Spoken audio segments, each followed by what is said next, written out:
Today we are at the Brussels Central Train Station. We are holding an art event about pushbacks at European borders, specifically Turkish-Greek border, where pushbacks have become systematic. We have victims of pushbacks who have been pushed back by Greek border forces back to Turkey, and we are bringing them together with passers-by, and they're talking about their experiences, and also the artists are expressing themselves about pushbacks. So we're here to give people who were pushed back from the borders, the Turkish-Greece borders, an opportunity to tell something about what happened to them. And we do that through embroidering. So this is one of the victims who was pushed back. And she has the opportunity to write down or to embroider. So you do it with needle and thread. And to express her feelings of what happened to her.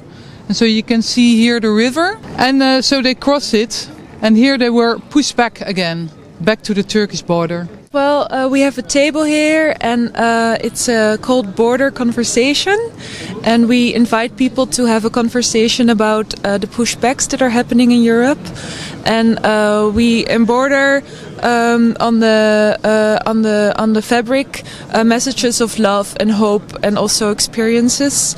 And this is a message of peace and love, because we should never forget that. This is to get more awareness about the things what are happened on the Ravos River, and we have made a big table, and this table is about hospitality and warmth and exchange from thoughts, but with a pushback we close the doors for these pushbacks, so we want to have more awareness for these people, and we embroider also a lot of things, but not we, but a lot of people who are involved in this project and want to do something to express themselves. Türkiye'de 17 ay hapis yatmıştım. Türkiye'de kalsam 27 ay daha hapis yatacaktım ve aslında hapis yatmak da değil, sokağa çıktığınız zaman insanların size karşı bakışı, ötekileştirilmeniz, yaşama hakkı dahi verilmeyişi. Ben üniversite mezunuyum, yüksek lisans mezunuyum, 10 yıl öğretmenlik yaptım. Bunların hepsini bir kenara itin, hamallık bile yaptırmayışları. Şu kadarını söyleyeyim, sadece öğretmenlikten atıldığım için süt dağıtımı bile yaptırmamışlardı. Süt dağıtımı bile. Bunları da yaşayınca ya artık Türkiye'nin benim için yaşanılmaz bir yer olduğunu anlamıştım. Maalesef ülkeyi terk etmek zorunda kalmıştım. 2019 Haziran'ında nehir kenarına bir gece yarısı gelip elimizdeki imkanlarla karşıya geçmiştik. Fakat resmi sınır görevlileri bizleri, ben ve yanımda bir arkadaşım vardı, öğretmen arkadaşımdı o da. Resmi görevliler, sınır görevlileri bizleri alıp karakol olmadığını düşündüğüm bir yere götürdüler ve orada birkaç saat kaldıktan sonra sabaha karşı bizi tekrar geriye itmek suretiyle hem Yunan resmi sınır görevlileri hem de resmi olmayan karmaskeli görevliler, ki bunların sivil olduğunu düşünüyorum ben, sivil aşırı milliyetçi tiplerdi. Çünkü davranışlarından, hırçınlıklarından bunu anlayabiliyorsunuz. Politika gereği herhalde Yunan makamları maalesef bizlere pushback'e maruz bıraktılar ve geri ittiler.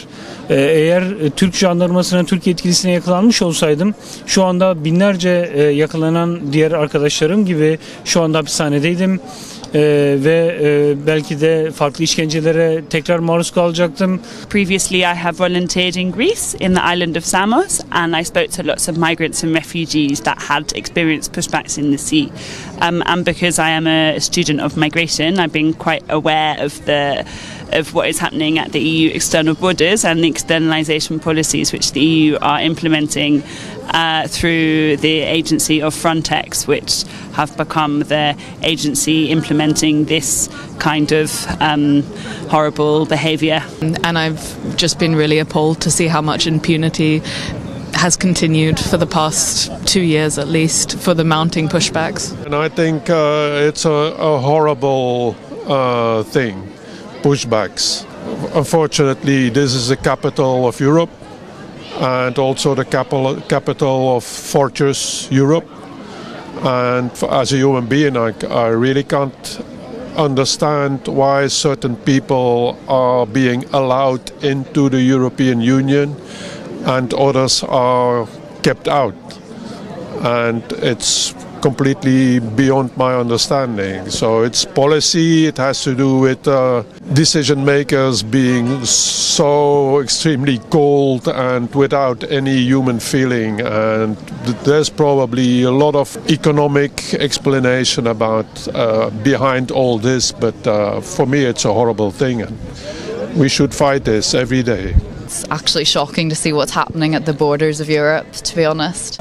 I mean, I think we just have to all raise awareness and understand that it's happening and it's all of Europe's responsibility. It's happening at Greece, but that's just because that's where a lot of people make their entrance into Europe. And if we want to, we know that people are coming for legitimate reasons. We know that people are coming because they're fleeing, terrible things that we can't relate to. So I think we need to understand that and take a more unified approach and realise that it's up to us to welcome people and to not let this hostile kind of environment continue, because no one's winning from it, actually. I think at the moment it's a really crucial time for migration in the EU because a lot of media attention has been put on Ukraine, and the way that Ukrainian migrants are being treated is very different to the way that other migrants are treated coming into the EU. And the EU is giving access, giving asylum. There was the new news that came out that all Ukrainians are able to live in the EU for 3 years, and it's double standards, and I would say it's a racist policy that the EU is implementing because Ukrainians are white and a lot of the people that come from other countries are non-white, and people need to be made aware that everyone has the right to claim asylum, everyone has the right to a life free of torture, free of war, to live a normal, just human life, and it doesn't matter the colour of your skin and where you're from or who you are.